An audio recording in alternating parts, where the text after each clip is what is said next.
Hey dude, and welcome to the channel. Today in this video I am gonna showing you this rare and beautiful masterpiece of truck American vehicle. So don't forget to like the video if you like it. And please subscribe to encourage me to keep going. T was known as the car of the future, had myriad technical innovations decades ahead of its time, and nowadays, they're worth millions of dollars. But perhaps the most remarkable thing about the Tucker 48 is that, for a car that has so much history, provenance and intrigue surrounding it, most people have never even heard of it. So, allow us to indulge you in the history of one of the most interesting and unique cars of the 20th century. It starts with a man named Preston Thomas Tucker, who, from an early age, was a deeply mechanically minded individual, captivated by the wonderment of the automobile. After learning to drive at the tender age of 11, Tucker left school a few years later to work for Cadillac as an office runaround.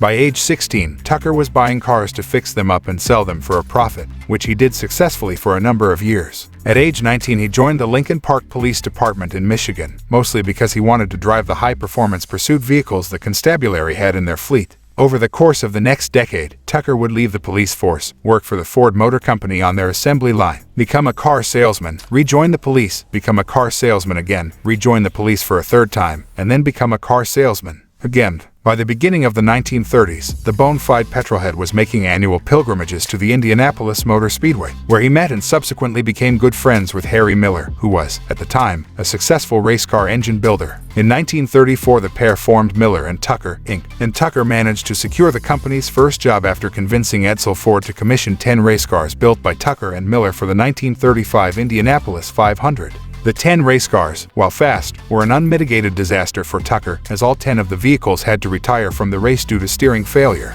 After the botched sojourn in motor racing, Tucker tried his luck building a compact military vehicle for the Dutch, who were scared about the possibility of a German invasion. Tucker's compact, armor-plated military vehicle proved to be a successful creation. However, by the time it was ready for production, the Dutch had already been invaded, so there was no customer for the vehicle. Tucker took his compact military creation to the US government to see whether they'd be interested in commissioning it. They weren't, but they were very impressed with the highly maneuverable gun turret found on the vehicle, which was also designed by Tucker. In fact, the US Navy was so impressed that it commissioned the turrets for a number of their vessels. The Navy also wanted Tucker to contribute to the war effort by assuming a managerial role at one of their shipbuilders, and he did so for the remainder of the WW2. Now, here's when it kicks off for Tucker. A couple of years after the war, America was ready to pick itself up and dust itself off. Men who had been away from their families for so many years were keen to get back to normality. Part of this normality included an appetite for things like new homes and, importantly for Tucker, new cars. In addition, Tucker realized that as a result of the war effort, none of the large, mainstay automotive manufacturers had developed any new automobiles since 1941, meaning for the first time in a long time, smaller upstart automakers stood a chance against the Big Three, Chrysler, Ford, and General Motors. Tucker decided to strike while the iron was hot, and immediately began designing his dream car. He employed automotive designer Alex Tremulis to style his car, and by the beginning of 1947, a clay model of what would become the Tucker 48 was made.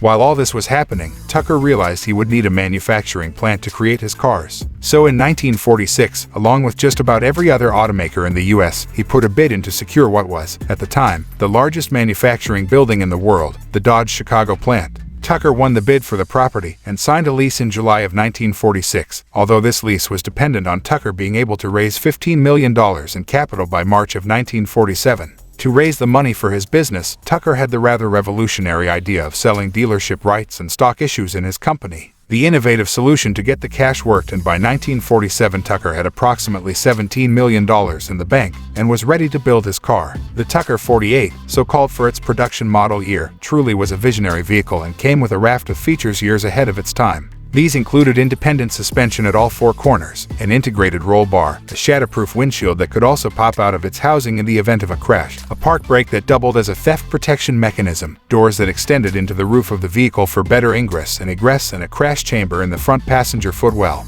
The Tucker also came equipped with a very distinctive third headlight, located in the center of the grille. Nicknamed the Cyclops, this central headlight activated when the steering exceeded 10 degrees articulation left or right to illuminate the road around corners. This technology was years ahead of its time. And, while all these innovations were extraordinary for a car built in the 40 seconds, they weren't the 48 seconds biggest talking point.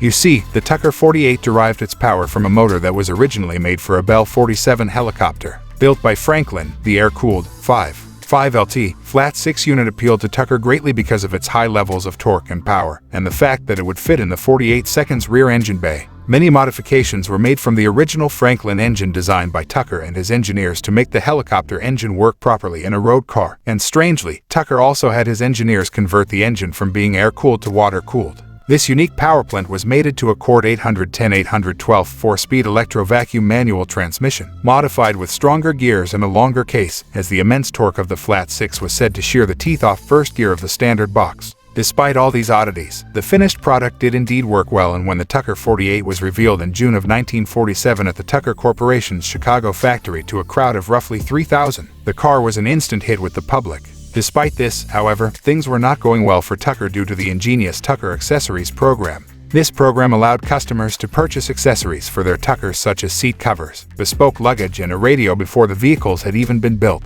The program was a fruitful idea and added $2 million to the Tucker Corporation's coffers. Unfortunately, the Tucker Accessories program, as well as the presale of Tucker dealerships, caught the attention of the Securities and Exchanges Commission, who thought Tucker's strategies might be fraudulent.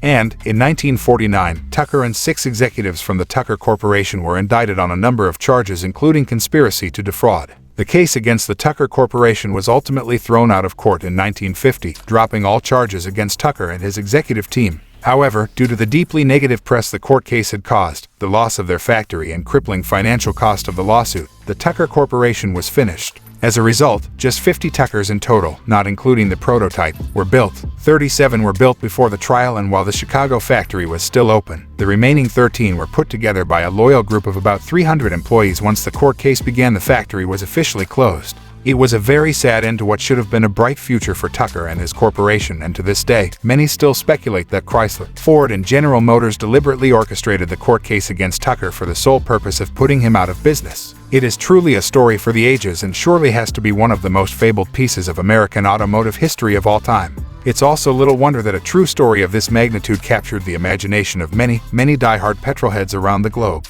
One such person who was particularly captivated by the Tucker 48 and admired Preston Tucker himself is Terry Dowell of Melbourne, Victoria. Unlike most though, Terry didn't just stock up on posters, books, or other forms of paraphernalia of the eponymous motor car. He bought one. That's right, one of the 50 remaining Tuckers in the world resides right here in Melbourne. Terry's Tucker 48 is build number 1045, and he's owned the vehicle since 2010, when he purchased it at RM's Monterey auction on August 14th. My son Justin, knowing that I'm a Tucker tragic, gave me a call one day and said, "Dad, I don't know if I should mention this to you, but there's a Tucker coming up for auction," Dowell said. So, the auction day came and it was a Saturday morning here and a Friday night over in California. The Tucker's lot came up and the price kicked off at about US $600,000, which is where they normally start. But it wasn't long before it was knocking on the door of $1 million, and we ended up getting it for $1,127,500, which was a record price for a Tucker at the time. Once that price was converted to Aussie dollars and Terry had the Tucker landed in Australia, he reckons the total cost was closer to $1.7 million, due to the multitude of fees that accompany the purchase of a classic car located overseas. While that may seem like an extraordinary amount of money for a car, Terry takes comfort in the fact that not long after he bought his Tucker 48, another example, build number 1043, sold at auction in 2012 for US $12,915,000. It also started garnering attention locally almost immediately, with the Terry entering the Tucker 48 into Motor Classica only days after taking delivery of it.